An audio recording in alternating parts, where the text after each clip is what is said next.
Okay, ಸಚಿವ ಸಂಪುಟ ವಿಸ್ತರಣೆ ಏನಿದೆ ಅದು ಮುಖ್ಯಮಂತ್ರಿಯವರಿಗೆ, ಉಪಮುಖ್ಯಮಂತ್ರಿಯವರು, ಹೈಕಮಾಂಡ್ಗೆ ಬಿಟ್ಟಿರ್ತಕ್ಕಂಥದ್ದು.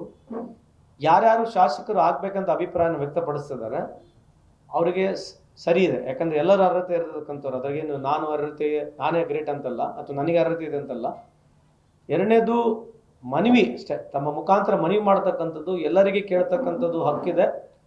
ಅದು ಪಾರ್ಟಿಯ ಪ್ಲಾಟ್ಫಾರ್ಮ್ನಲ್ಲಿ ಕೇಳಿದ್ರೆ ಒಳ್ಳೆಯದು, ಮಾಧ್ಯಮ ಮುಖಾಂತರ ಕೇಳಬಾರ್ದು ಅಂತ ಹೇಳಿ ಅವರಲ್ಲಿ ಮನವಿ ಮಾಡ್ಕೊಳ್ತೇನೆ. ನಾನು ಮನವಿನ ಅವ್ರು ಸ್ವೀಕಾರ ಮಾಡ್ಬೇಕಂತಲ್ಲ, ಗೊಂದಲಗಳನ್ನ ಅವಾಯ್ಡ್ ಮಾಡಲಿಕ್ಕೆ, ಸ್ಪೆಕ್ಯುಲೇಷನ್ಗಳನ್ನ ಅವಾಯ್ಡ್ ಮಾಡಲಿಕ್ಕೆ ಅವರಿಗೆ ನಾನು ಮನವಿಯನ್ನು ಮಾಡ್ಕೊಳ್ತೇನೆ. ತಮ್ಮ ಮುಖಾಂತರ ಕಳ್ಕೊಳ್ಳೆ ಮನವಿಯನ್ನು ಮಾಡ್ಕೊಳ್ತೇನೆ ಅಷ್ಟೇ. ಖಂಡಿತವಾಗ್ಲು, ಯಾಕಂದ್ರೆ ಒಂದು ಕಂಪ್ಲೀಟ್ ಸರ್ಕಾರ ಇದ್ಮೇಲೆ ಅದು ಯೂಶಲಿ ಬೇರೆ ಕೂಡ ಅವಕಾಶ ಕೊಡ್ಬೇಕಂತಕ್ಕಂಥದ್ದು ಅಥವಾ ಹೊಸ ಮಕ್ಕಳಿಗೆ ಕೊಡಬೇಕಂತಕ್ಕಂಥದ್ದು ಎಲ್ಲ ಸರ್ಕಾರಗಳು ಮಾಡ್ತವೆ. ಅದು ನಮ್ಮ ಸರ್ಕಾರನ ಮುಂದೆ ಬರ್ತಕ್ಕಂಥ ಹೇಳಿ ಸೂಕ್ತವಾಗಿ ಅವ್ರು ಯಾವಾಗ ಅನ್ಸುತ್ತೆ ಅವ್ರು ಮಾಡ್ತಾರೆ.